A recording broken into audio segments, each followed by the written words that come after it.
Namaste and welcome to another edition of the Bharatvaarta Weekly. I'm Roshan Karyappa. If this is your first time on the podcast, we publish episodes on politics, policy, and culture focused on India. Do follow and subscribe to us on all of your platforms to stay updated. If you like our content, don't forget to rate and review us. It helps more people discover our work as well. I have Neerav Kanodra and Abhishek Paul here with me to talk about the news and events of the week that was. And it was a pretty eventful week as well. We had the Adani Group winning the Dharavi Redevelopment project. India took over as the G20 president, and we had a fabulous editorial by Prime Minister Modi. Then the continuing anti-zero COVID protests in China. Just last night, Elon Musk, leaked the Twitter files, so to speak, right? I mean, there is this thread by the journalist Matt Taibbi, which went viral on Twitter. It's got close to around 90,000 retweets now, as of now. And then the other big news was the Air India and Vistara merger, which will mean that the new entity will have about 25-26% of the market share as well. And finally, we had the Vice President also enter the Collegium debate with some pretty interesting remarks. All of this and more in this week's weekly. Before that, let's talk about the episode that we put out last week. I spoke to Nitin Jairaj, who goes by the Instagram handle The Shredded Farmer. And I got really curious about Nitin because he works out with ancient Indian equipment, weight training equipment like, the Gada, the Samtola, the Mugdar and so on. So he lives in a village, very low network, very poor connectivity, etc. and lives the farmer lifestyle, as he says. It was pretty interesting to note that, some of these tools have been mentioned in ancient scriptures, like the Arthashastra even, right? So yeah, fantastic discussion on health and fitness the Indian way. Slightly offbeat, but do check it out anyway. It's a pretty fascinating discussion. Moving on, let's talk about the first piece of news for this week. The Adani Group has won the Dharavi Redevelopment project with their 5,069 crore bid. On Tuesday, the Adani Group emerged as the highest bidder for the 600-acre Dharavi redevelopment project. The group outbid DLF, which had quoted 2,025 crores to redevelop one of the largest slums in the world. The bid is for the entire 20,000 crore project, and the total timeline for the project is 7 years, and it's proposed to rehabilitate 6.5 lakh slum dwellers who are spread over 2.5 square kilometers area right now. Neerav, this is a pretty landmark thing, right? You want to talk about it a little more? Okay, yeah, sure. So, being a Mumbaikar, I think this is quite a big thing. Dharavi redevelopment was being spoken about since 1996 when the Shiv Sena government came into power. It is a sad thing that it's taken 26 years for this to actually happen. This is 620 acres in the heart of the city and varies between 6.5 lakh to 10 lakh people who live there or live and work there. I think it's a great thing. It connects the central and western suburbs as well. So I think there'll be better road connectivity, etc. Once this kind of redevelops and you can have wider roadways through it. And I would actually say that there's a lot of comments against this in social media that, this will take away character of Mumbai and these slums are like tourist attractions. I think that is all poverty porn. We need to move on from this. And this is like, I am extremely, extremely happy. I think this is the single biggest thing to help Mumbai. This will ease out real estate prices to an extent as well. On one side, it has Bandra Kurla complex office towers. On one side, it has like all residential areas. So this kind of can be like a mixed use development, and it is just mind boggling. I think kudos to Adani if they pull off this massive infrastructure project. I think Abhishek can add more as well. I think this has been in the works for, as you said, such a long time, right? I think the BJP Shiv Sena government in the late 90s had started off the proposal, to have this Dharavi slum redevelopment project. And then it finally got passed in about 2003. But then after that, there were, so many changes of governments and so on, right? Finally, I think the Shiv Sena MVA government in 2018 was said they were going to do it, but they were having problems with securing a land which belonged to the railways, right? And they blamed the central government for that, basically. Finally, now let's say all the things are lined up, right, with the BJP government both at the center and in the state, right, in alliance. So yeah, as you said, this could potentially be something truly remarkable for Mumbai if the project is successful. I mean, 7 years, it doesn't matter if it takes a couple of more years as well, right? But long-term benefits could be immense. And as you said, I'm also like reading media reports. The usual suspects will again be doing a lot of protesting, right? So, like on one hand, you will have all these sort of aesthetic. I don't know how they say it, but like as you said, the character of the city and all that nonsense. But there will invariably be protests as well, where people will say that XYZ did not get their due share, right? So one of the aspects of this slum redevelopment is free housing for everyone who was in Dharavi before 2001 or before. And post that, there is like some sort of cost that you have to pay to get the housing at a concessional rate and things like that, right? So invariably there will be some disputes on these kind of things, right? Administrative things to establish your residency or your proof of residency as of a particular date, right? And some activists will obviously jump on top of that as well, right? And there'll be media stories and so on. I mean, I don't know. Ravish Kumar will probably do it on his YouTube now rather than on the Adani controlled NDTV. But yeah, I do expect these kind of pushbacks to sort of start appearing in the media. But ultimately, yes, I'm also pretty optimistic like Nirav, right? That hopefully this will give a big boost to Mumbai. Actually, a small personal anecdote. 4 years of engineering, I passed through Dharavi every day, either by train or by road. So the train line, harbour line cuts through Dharavi, and I pass through it every day. So I've seen what it is.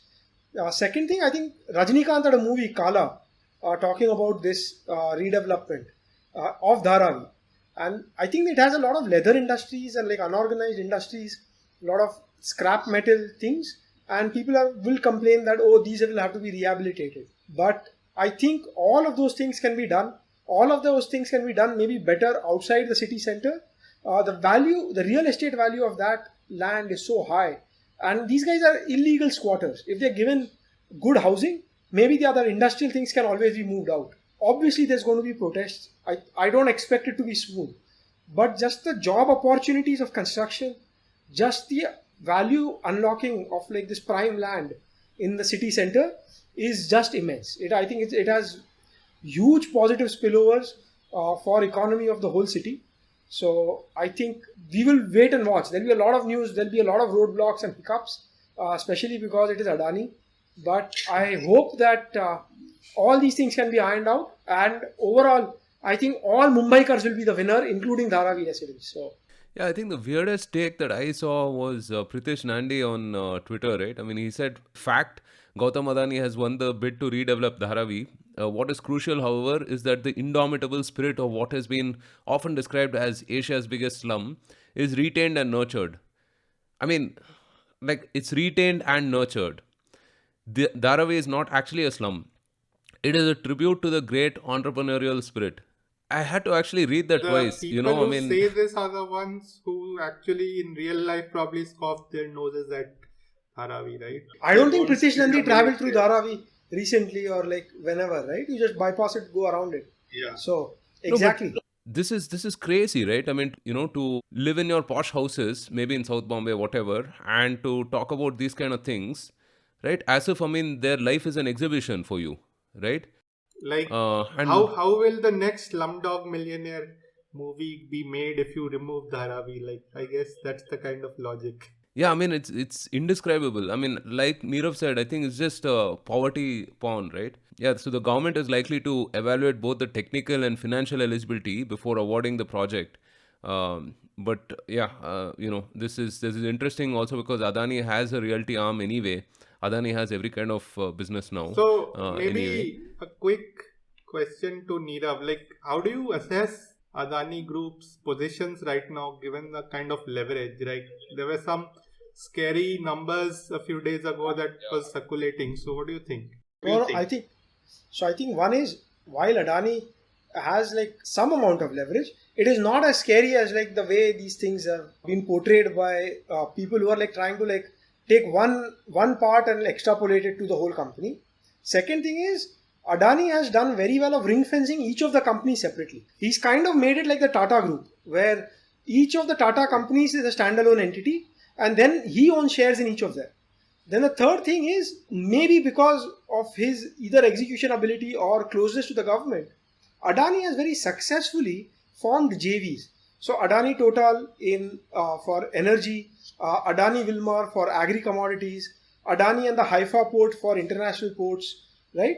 So what he has done is he's got foreigners to buy stakes in his companies at elevated levels because they believe that this is one access to India, right? And this is one place where you can execute things quickly. So his stock prices have gone up a lot, and so I think this is more of, yes, he's seen very fast growth. Maybe is it overvalued? Probably. Is it leveraged? Yes. Can stock prices fall? Yes. But is it going to go away? Not at all. Right? I think it's a fairly large stable company. They've got enough resources across different groups. And for example, when Tata Motors was in trouble, but TCS was making a lot of cash, right? I am happy. Like the Tata Group, Adani Group, you can say the Reliance Group, maybe the Birlas, but now they are smaller. All of these groups, they are like the Chaebols of Korea or like the big conglomerates of Japan, right? There's nothing wrong in it. If they are doing a good business, they're doing something nice, it is for the benefit of the whole country. So I think they have the financial capabilities and the resources to execute these projects. And they bid it well enough, right? So I think it should go through. Aside of some like NGO blocking these things. Yeah, I think one interesting aspect is, while the opposition parties make a lot of rhetorical noise, they have been more than willing to partner with Adani in their respective states, right? So, for example, one of the news this week was the big protests in Kerala, right, for the Vizhinjam port, which also is to be developed by Adani. But the Kerala government, which is a CPM government, right, said that they will back the Adanis, right? So, we saw something similar in West Bengal recently, right, where Mamata Banerjee was, singing the praises of Adani after having attacked them for the last 10 years, I guess, in political speeches. So, at the state level, the political parties are more than willing to partner with them, even though they take cheap shots at the Adanis and Ambanis during election season. Yeah, and see, let's be real, right? I mean, some of these projects, whether it's ports or mines or whatever, they're probably single-digit number of companies that can really execute these. So it's highly likely that you will hear the same names again and again, right? All right, moving on. India has taken over as the G20 president. On Thursday, December 1st, India's G20 presidency began. It will be driven by the underlying vision of Vasudhaiva Kutumbakam, best encapsulated by the motto One Earth, One Family, One Future.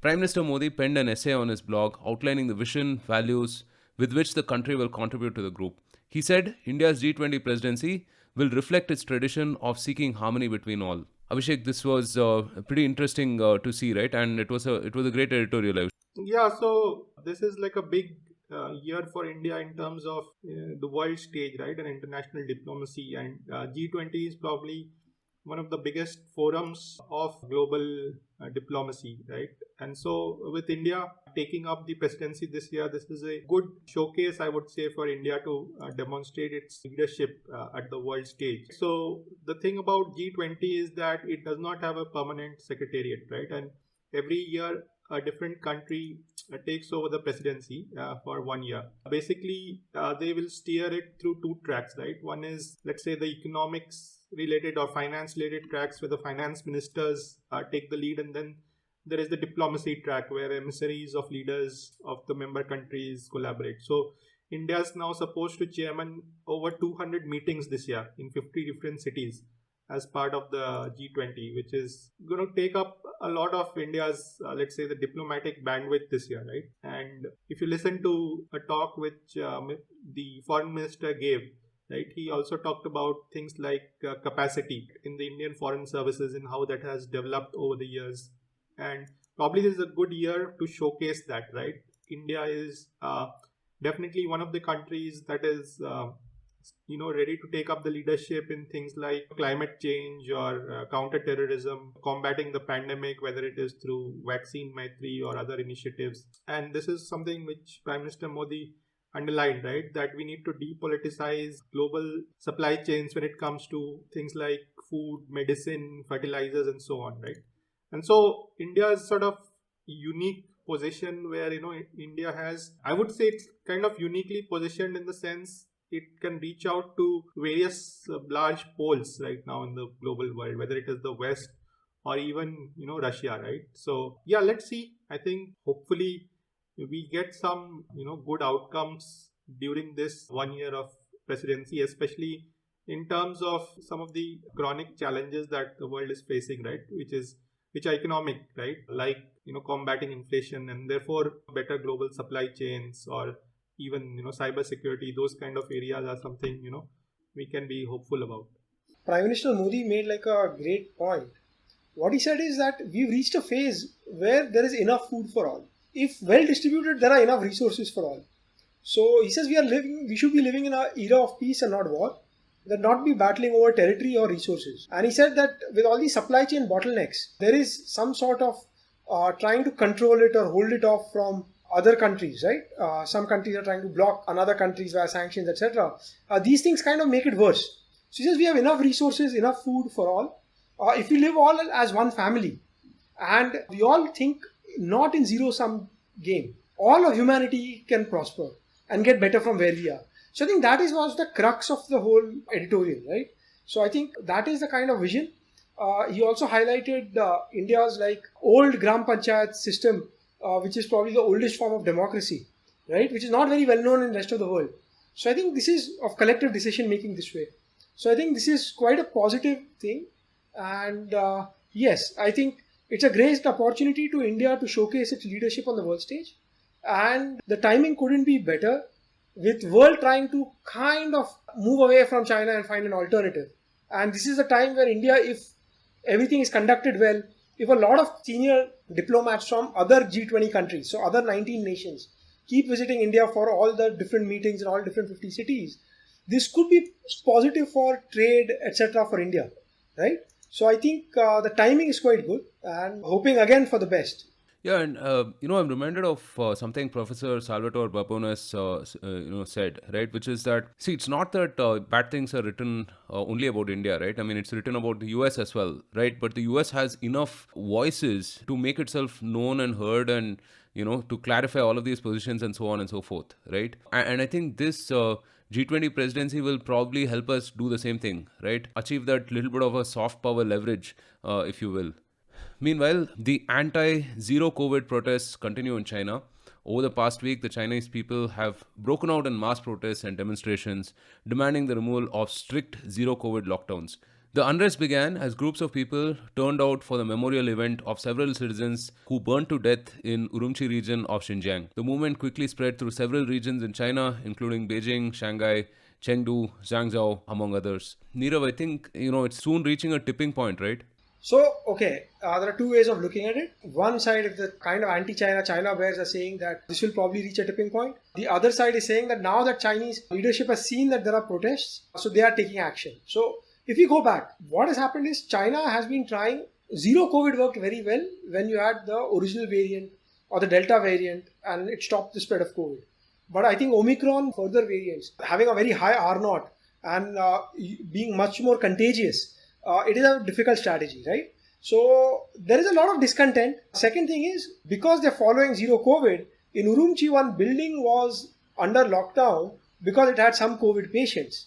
And there were a lot of cars parked around, which when a fire broke out in the apartment building, the fire brigade could not come close enough because of parked cars right near the entrance. And unfortunately, some lives were lost, right? So now this first protest started. There's a Wulumuchi street in Shanghai, which is actually Urumqi in Shanghainese, in their dialect. So there were protests. There were like strong statements. So not heard in many, many years after 1989 Tiananmen protests. They said Xi Jinping stepped down and Chinese Communist Party stepped down, right? So there is a bit of anger. There are these protests everywhere. Last week we have spoken about protests in the Apple factory in Zhengzhou, where some dorms had COVID positive patients and there were fights about that. So Chinese leaders have like understood that probably zero COVID is going to be difficult. So now they've said that if you have Omicron, if you get COVID, you can self-isolate at home.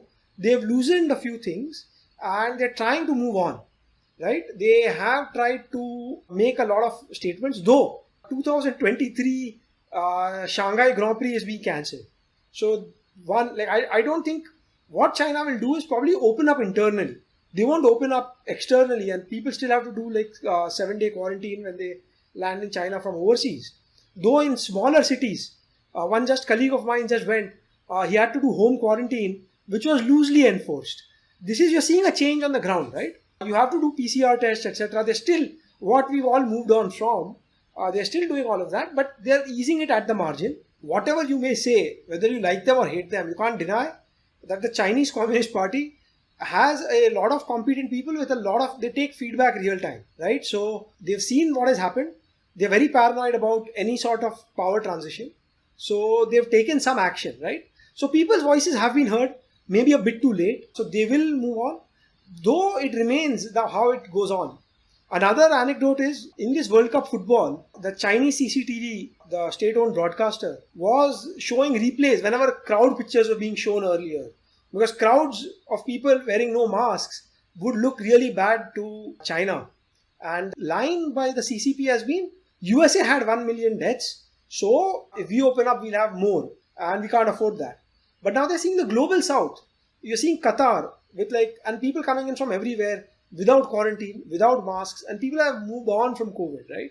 So I think there's a lot of resentment, but some of that pressure in the pressure cooker has been released, right? So I think you've got to take a nuanced view over here. Maybe we see a clampdown on protests, or twofold. The Chinese authorities are going to be much stricter, and they're going to stamp down any protests as soon as something starts building up. Two, they will try and ease the pain for these things to go off. And finally, I think people are tired of zero COVID, but I don't think people are tired of the Chinese Communist Party. So there are a lot of Western commentators who are saying that, oh no, this means regime change. That I don't think so. I think average Chinese person is still very happy with leadership, and if this zero COVID policy is gradually phased out, I think it gets back to the neutral level where they were.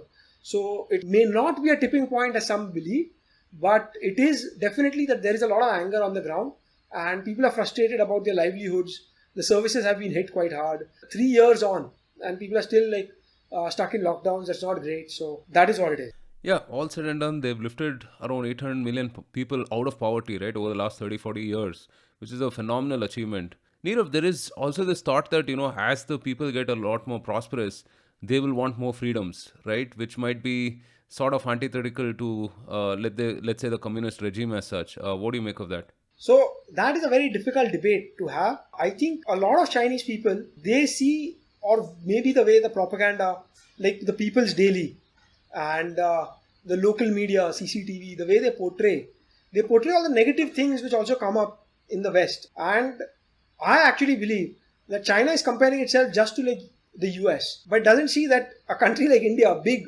poorer, in every way weaker, has also conquered COVID and moved on. Maybe the Chinese vaccines aren't as good, but India did not import vaccines from the West. India made its own vaccine. Was it one Oxford vaccine, AstraZeneca in collaboration with Oxford University, but manufactured locally? Bharat Biotech developed locally, manufactured locally, right? So I think they need to take a look also at other parts, also at the global south. So I think a couple of things is, in Chinese media, India is portrayed very negatively as how all democracy can go wrong. And they say that democracy will keep you poor like India, or democracy will lead to chaos like certain protests in the US, etc., right? And average Chinese person barely travels outside China, right? So maybe not yet. I think if people see their lifestyles improve over years and decades, I don't think there should be anything. Maybe if there's a slowdown, maybe there's a property crash, all of those things. I, in fact, believe you might see another faction in the Communist Party maybe take over. But this seems a little too far. But who knows? Things can happen very rapidly. It might be around the corner and we just can't see it. Yeah, very interesting. Well, in other interesting news, Lord Elon Musk has leaked old chats and emails around censorship and suppression on Twitter, and he has dubbed them the Twitter files. I think the journalist Matt Taibbi has tweeted out a thread that has been retweeted maybe 90,000 times as of now. We're recording this on Saturday, where he talks about how the Hunter Biden laptop story was actively suppressed. Abhishek, have you read the thread, and anything new and surprising?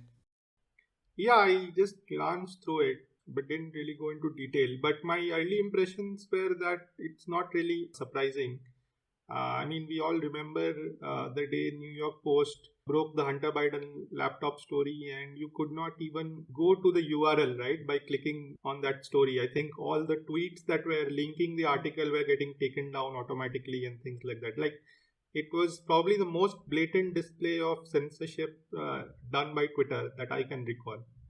And this was, I think, during the campaign phase, right, of an election which was, I think, quite closely contested between the then President Donald Trump and Joe Biden, right? And having such corruption allegations, potential, let's say, corruption allegations against the son of a contestant is definitely, I would say, an issue which is worth debating, right? Whether you agree with that or you say that it doesn't really bother me, or Joe Biden's, I mean, the support that I have for Joe Biden is not contingent on what his son does or does not do. That's fine, right? But the fact should have been right in the public domain, and to dismiss that, saying that this is all part of Russian propaganda, is quite absurd, right? And we saw the names of some of the key figures at Twitter over the past few years.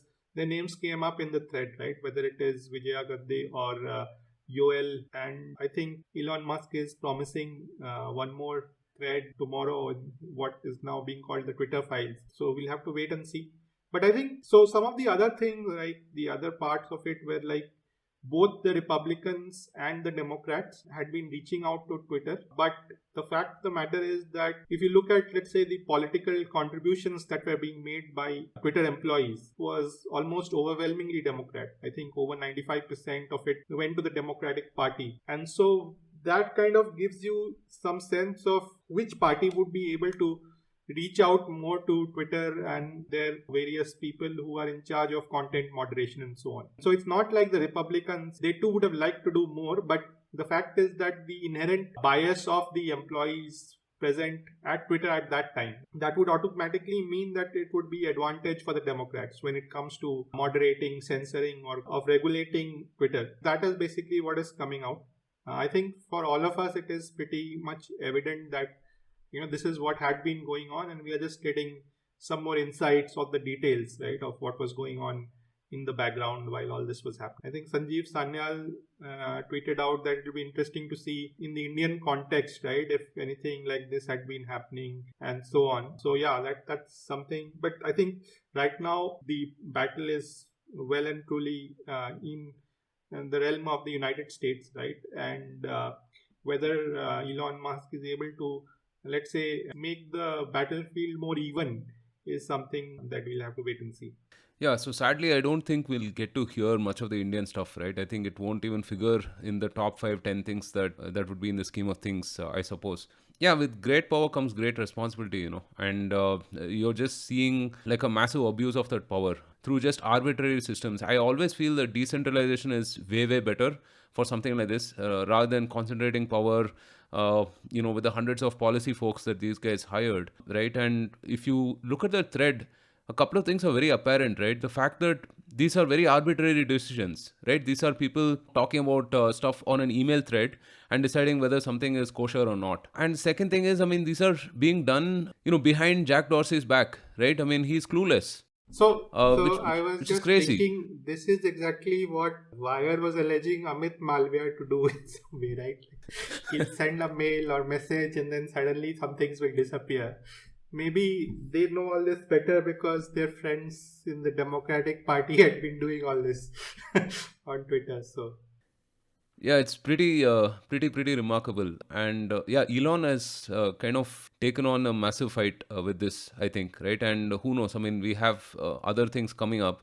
And irrespective of, as Abhishek said, which affiliation or inclination, and as Indians, we don't have a dog in the fight anyway, right? So yeah, irrespective, I think, it can't be this arbitrary, and hopefully some sanity prevails and Elon is able to revamp, reform Twitter. All right, in much more saner news, Tata Sons and Singapore Airlines will merge Air India and Vistara to create India's second biggest carrier. SIA will hold 25.1% stake in the entity with an equity infusion of 2,058.50 crores. This merger will take the fleet size to 218, accounting for Air India's 113, with Air Asia India's 28, Vistara's 53, and Air India Express's 24. It will then be India's largest international carrier and second largest domestic carrier. Apart from Air India and Vistara, the Tata Group also controls Air Asia India, and together the three airlines have a market share of more than 23%. Nirav, what does it mean for the industry? And also, this is like right from Air India was like a money losing operation.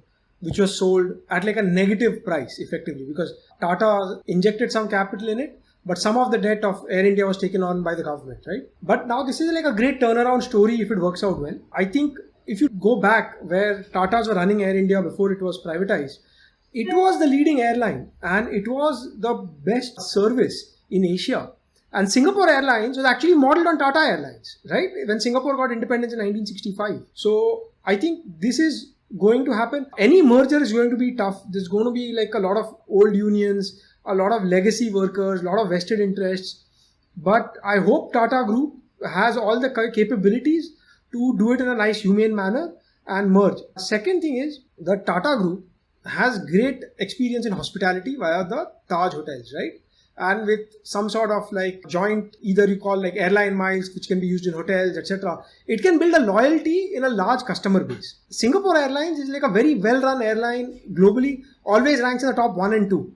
So now this is Air India from being like not the default choice can become the default choice for Indians. Then on the domestic side, yes, Indigo is the biggest airline in India, but it has smaller planes and does not have the landing slots globally. And finally, India has lost its own market share to the Middle Eastern airlines, Emirates, Qatar, Etihad. What they are doing is they all have flights to every small city in India and they have flights to every major European and American city. So for Indians who want to travel from a non-top 3 metro, so I think Delhi, Bombay, Bangalore, you still have like a lot of flights.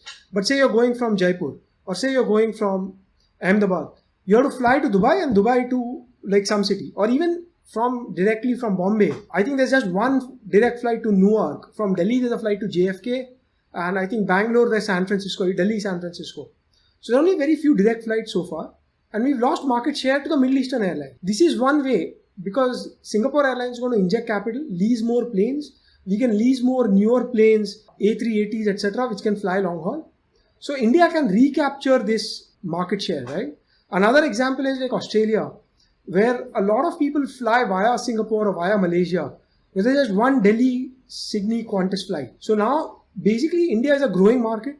More Indians are getting richer. More Indians are traveling abroad, studying abroad, working abroad. India is getting more connected to the world via free trade agreements. We signed one with Australia and we have just one direct flight Delhi to Sydney, right? It's quite a sad thing. One Qantas flight, not even an Air India flight. So as these things grow, I think the Indian aviation market will grow, both domestic as well as international. And Air India has a great potential to leverage this, going from, to be like, it's sad but true, from a tier 2 or a tier 3 airline known for very shoddy service. It can go on to become a premium airline where people will be willing to pay 10-20% more, as they do for Singapore Airlines. Because it's never the cheapest flight on any particular route. It can charge a premium because it gives premium service. And Tata Group is known for premium service, Taj Hotels. Singapore Airlines is known for premium service. And coming together, I think if they can pull it off, they've got the infrastructure. Maybe there are a lot of legacy issues, a lot of staff. A lot of these staff are good, but they're used to the old Air India way. Maybe if those people can be turned around, and as some of them retire, some of them, I think this can be like a great story. It is a very good thing. And this success of the private sector here, I think a lot of people keep saying Adani, Ambani, but like the Tata Group as well, they're doing a lot of good projects, they're doing a lot of good things, and you need businessmen and entrepreneurs with capital to put in money, invest, which kind of makes the life of average person better, versus PSUs which were not optimally run, or they were run as employment guarantee schemes. So they were known for bad service. So I think this is all in all a very positive news. Maybe it's a bit negative for domestic carriers like Indigo or SpiceJet, but hopefully the market is big enough for all of them to grow and they pull their socks up as well. So it's better choice for Indian consumer. Yeah, so Gabbar Singh had a couple of interesting tweets on this, right? He said Vistara is merging with Air India. That's like Netflix merging with Doordarshan. And he had another one which said, Air India seats are like that sofa you find in your grandfather's place in your hometown. The cushioning has died 4 years ago. The skeleton is hidden by covering it with a red bedsheet. just pure nostalgia. Well, yeah, I mean, India definitely needs a luxury carrier for sure, right? And it's such a brutal business, so capex heavy, so dependent on global oil. There's probably like a handful of airlines across the world that are profitable, right? I mean, I can think of Delta maybe, Lufthansa So maybe. US has the big four airlines: Delta, American, United, and Southwest. And I think India, you look at it, it's a growing market, whichever way you look at it, right? Two, if you get landing slots and you have enough infrastructure, it's a capex heavy business, but you have two very good, well capitalized entities, right? Singapore Airlines and the Tata Group. So they've got the balance sheet to take that. What you need is the right people in the right jobs, and you need like better maintenance, better service quality, right? That is the frontline employees, as well as like the maintenance and the cleanliness of the planes, aircrafts, and the whole experience from booking to actually traveling. So I think all of it, I'm hoping it can be done. See, there are a lot of naysayers who will say that, as you mentioned, right, Doordarshan merging with Netflix and brings Netflix down to Doordarshan's level. I'm hoping that it brings up Doordarshan or brings up Air India closer to Vistara or like a Singapore Airlines level. It may not reach at that level, and it'll take years. The merger is going to be completed in March 24. So we got like another 15 months. It will take time. It will take years. It's not going to be one straight line improvement. But we are seeing that this is a positive step. It is way better than what Air India was standalone. It was like a money losing, like it was like a sinkhole or a black hole for money, right? If these things change, it is a positive. Instead of bleeding the taxpayers, maybe Tata shareholders will lose money. So that is one thing. And if they can turn it around, it is a massive positive story. It will improve the efficiency of all Indian public sector undertakings, right?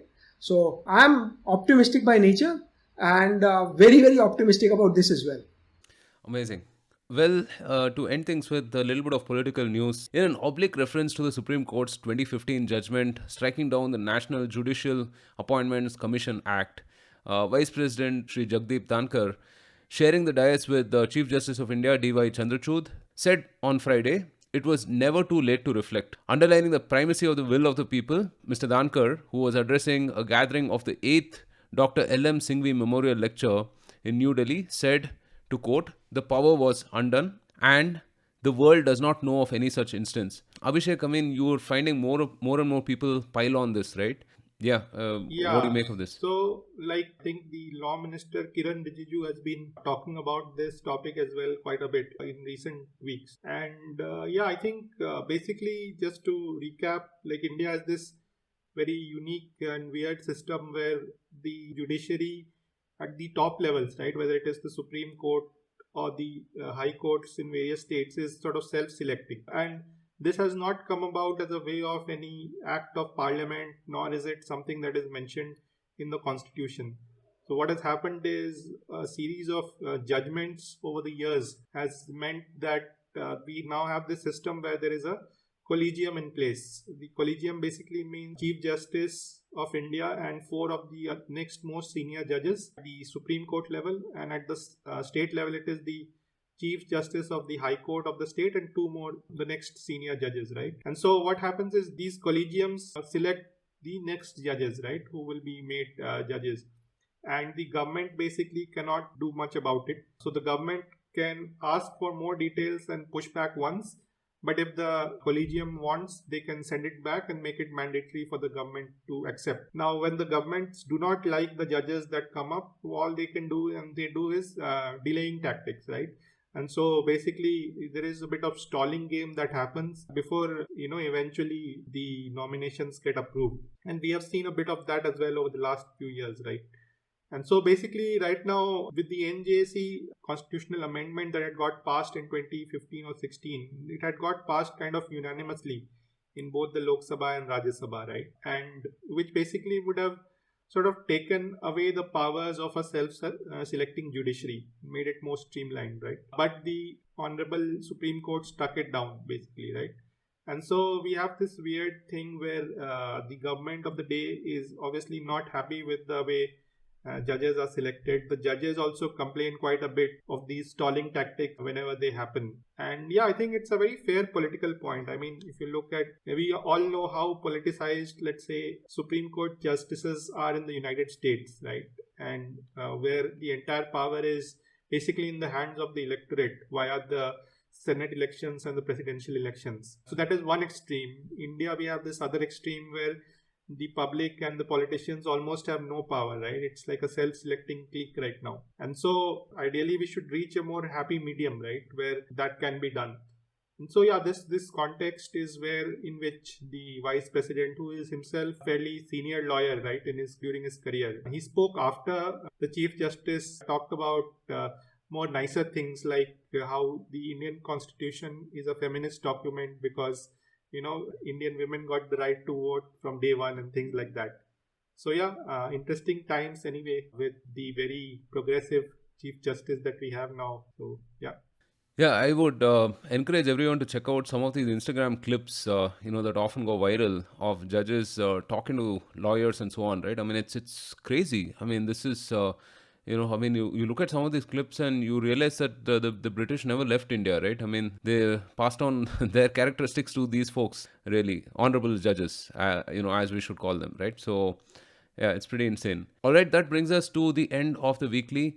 I hope you liked all of the content that we brought to you. If you did, please don't forget to rate and review us so more people can discover this content. Next week, we have a few interesting episodes coming up. We're going to have Velina Chakarova in conversation with Alexander Stahel on energy sanctions and the energy crisis. That's a pretty interesting discussion and very, very relevant for the times as well. We have a couple of others lined up as well. We'll announce them on social media. Do follow us on Twitter, Facebook, and other platforms. Until next time, from Abhishek, Nirav, and myself, thank you for joining us. Take care, stay safe, and Jai Hind.